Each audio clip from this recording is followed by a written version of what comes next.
നമസ്കാരം. അമേരിക്ക ഇറാനും തമ്മിലുള്ള സമാധാന കരാർ നീണ്ടു പോകുന്ന സമയത്താണ് കഴിഞ്ഞ ദിവസങ്ങളിലൊക്കെ തന്നെ പരസ്പരം ഇരു രാജ്യങ്ങളും തമ്മിൽ ആക്രമണം നടത്തുന്നത്. ഇറാൻ ഗൾഫിലുള്ള അമേരിക്കയുടെ സൈന്യത്താവളങ്ങൾ ആക്രമിച്ചു. അമേരിക്ക ഇറാനിലേക്ക് അതിശക്തമായ തോതിലുള്ള ആക്രമണം നടത്തി. ഇതിന് തൊട്ടു പിന്നാലെ വ്യാഴാഴ്ച രാത്രി തങ്ങൾ അതിശക്തമായ തോതിലുള്ള ആക്രമണം നടത്തും എന്ന് അമേരിക്കൻ പ്രസിഡന്റ് ഡൊണാൾഡ് ട്രംപ് പ്രഖ്യാപിക്കുകയും ചെയ്തിട്ടുണ്ടായിരുന്നു. ട്രംപിൻ്റെ ഈ പ്രഖ്യാപനത്തെ തുടർന്ന് അമേരിക്കയുടെ പടക്കപ്പലുകളും യുദ്ധവിമാനങ്ങളും എല്ലാം തന്നെ ഇറാനിലേക്ക് അതിശക്തമായ ഒരു ആക്രമണം നടത്താനുള്ള എല്ലാ സജ്ജീകരണങ്ങളും പൂർത്തിയാക്കി കഴിഞ്ഞിരുന്നു. ആക്രമണം നടക്കുന്നതിന് ഏതാണ്ട് 3 മണിക്കൂർ മുമ്പാണ് ഈ തീരുമാനം പിൻവലിക്കുന്നതായി അമേരിക്കൻ പ്രസിഡന്റ് ഡൊണാൾഡ് ട്രംപ് അറിയിക്കുന്നത്. ഇക്കാര്യം NBC ഉൾപ്പെടെയുള്ള പ്രമുഖ അന്താരാഷ്ട്ര മാധ്യമങ്ങൾ സർക്കാരിനെ ഉദ്ധരിച്ചുകൊണ്ട് തന്നെ പുറത്തുവിടുകയും അങ്ങനെ യുദ്ധത്തിന് താൽക്കാലികമായി ഒരു വിരാമം ഇടുകയും ചെയ്തിട്ടുണ്ട്. എന്ത് കാരണം കൊണ്ടാണ് ഡൊണാൾഡ് ട്രംപ് ഇങ്ങനെ പെട്ടെന്നൊരു തീരുമാനമെടുത്തത് എന്നുള്ളതിനെക്കുറിച്ചുള്ള ഒരുപാട് അഭ്യൂഹങ്ങൾ പരക്കുന്നുണ്ട്. അമേരിക്കൻ പ്രതിരോധ മേഖലയിലെ അത്യുന്നതന്മാർ പോലും ഡൊണാൾഡ് ട്രംപ് എടുത്ത തീരുമാനം ഈ 3 മണിക്കൂറിന് മുമ്പ് മാത്രമാണ് മനസ്സിലാക്കുന്നത്. ഏതായാലും ഡൊണാൾഡ് ട്രംപിനെ സംബന്ധിച്ചിടത്തോളം എങ്ങനെയെങ്കിലും യുദ്ധത്തിൽ നിന്ന് തലയൂരുക എന്നുള്ള അദ്ദേഹത്തിൻ്റെ ലക്ഷ്യമാണ്. കൂടാതെ പ്രധാനപ്പെട്ട അറബ് രാജ്യങ്ങളൊക്കെ തന്നെ ഡൊണാൾഡ് ട്രംപിനോട് ഇറാനെ ആക്രമിക്കരുത് എന്ന് ആവശ്യപ്പെട്ടു എന്നാണ് പറയപ്പെടുന്നത്. ഈ രാജ്യങ്ങളിലെ തന്നെ ഭരണാധികാരികൾ നേരിട്ടാണ് ഡൊണാൾഡ് ട്രംപിനെ വിളിച്ച് യുദ്ധം ചെയ്യരുത്, ഇറാൻ ആക്രമിക്കരുത് എന്ന് ആവശ്യപ്പെട്ടതെന്നാണ് ഇപ്പോൾ പുറത്തു വരുന്ന വിവരം. ഇതിലേറെ വിചിത്രമായൊരു കാര്യം, ഇസ്രായേൽ പ്രധാനമന്ത്രി ബെഞ്ചമിൻ നെതന്യാഹുവിനെ ഇക്കാര്യം അമേരിക്ക ഔദ്യോഗികമായി അറിയിച്ചിരുന്നതുമില്ല.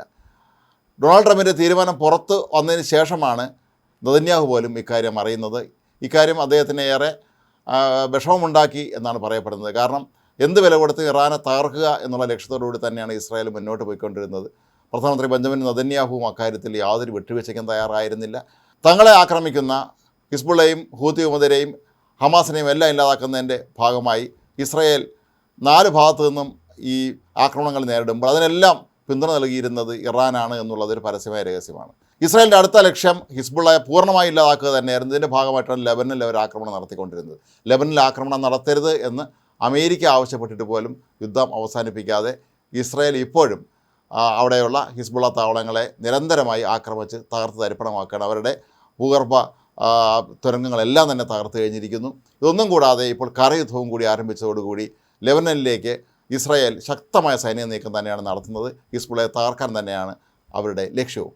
ഏതായാലും ഡൊണാൾഡ് ട്രംപിനെ സംബന്ധിച്ചിടത്തോളം സ്വന്തം നാട്ടിൽ നിന്ന് പോലും ഈ യുദ്ധം ചെയ്യാൻ ഇറങ്ങിയതിനെക്കുറിച്ച് വലിയ തോതിലുള്ള വിമർശനം നേരിടുന്നൊരു സാഹചര്യത്തിൽ, പ്രത്യേകിച്ച് ഈ അറബ് രാജ്യങ്ങളൊക്കെ തന്നെ ഒന്നടങ്കം ഇനി അങ്ങോട്ട് ഇറാൻ ആക്രമിക്കരുത് എന്നാവശ്യപ്പെട്ട സാഹചര്യത്തിൽ മറ്റ് പോംവഴികളില്ലായിരുന്നു എന്നാണ് പറയപ്പെടുന്നത്.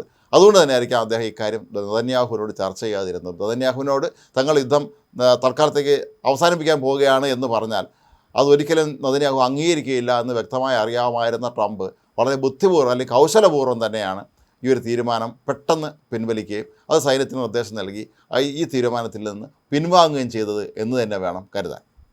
കഴിഞ്ഞ ദിവസം അമേരിക്ക ആക്രമിക്കാൻ ഉദ്ദേശിച്ച സ്ഥലങ്ങളുടെ പട്ടികയിൽ ഇറാനിലെ ഏറ്റവും പ്രധാനപ്പെട്ട അവരുടെ എണ്ണക്കിണറുകളൊക്കെയുള്ള ഖാർഗ് ദ്വീപിനെ ഒഴിവാക്കിയിരുന്നു എന്നുള്ളത് ഏറെ ശ്രദ്ധേയമായൊരു കാര്യമാണ്.